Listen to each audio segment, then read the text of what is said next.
Alright, what up everybody? It's your boy Akeen and welcome to today's final blog. Gonna give you my last scouting report for today on DeVante Parker coming out of Louisville, a great top-notch wide receiver. He's actually my number 2 receiver entering the 2015 NFL Draft. Now he's actually from Louisville, Kentucky, stayed in state, and I think he had a great career and even still a great season in 2014. Let's talk about his strengths and weaknesses. He has long arms, he has soft hands, superb leaping ability, and the one thing I love most about him is his body control to make adjustments to get to the football. He could definitely kind of catch the football if it's in his vicinity. He is a great leaping wide receiver, great size at 6'3", 209 pounds, and definitely he does a good job getting to the football and even trying to create separation, but he still needs to work on that just a little bit. And that's leading off to my weaknesses. Just work on his route running ability to create separation,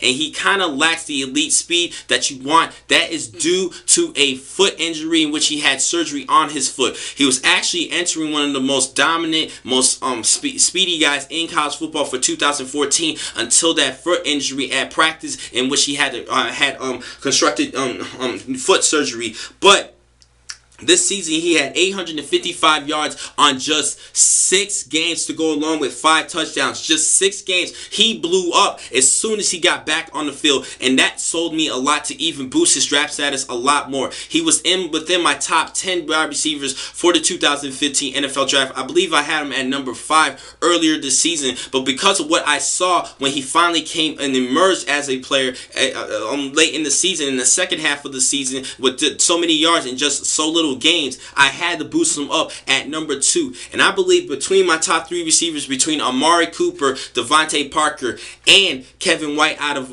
West Virginia, I believe that Parker has the biggest upside because of his size and his body control, like I mentioned earlier. But Amari Cooper is still my number 1 wide receiver because he can be used as a return specialist and he can give you great yardage after the catch. He does a great job running the football, an elusive type player, and he definitely does a good job cutting back. But going back to DeVante Parker, because of his size and his natural body ability, I think he has the biggest upside and the potential to become the best receiver of the 3. So my draft grade, I actually have him as a top 15 pick. I think he could become a top 10 pick. Like at number 6 for the New York Jets, they can use a top-notch wide receiver, and at number 10 for the St. Louis Rams, they desperately need a wide receiver for their quarterback. And I think that DeVante Parker is that guy. I think at worst he will be a top 15 pick, but I think at best he could become a top 10 pick for this year's draft. Now, I thank everybody for watching today's videos. The next time I'm going to catch you guys will be on Saturday overnight. Thank you for watching today's blogs. I'm your man, Akeem McCall. Be easy.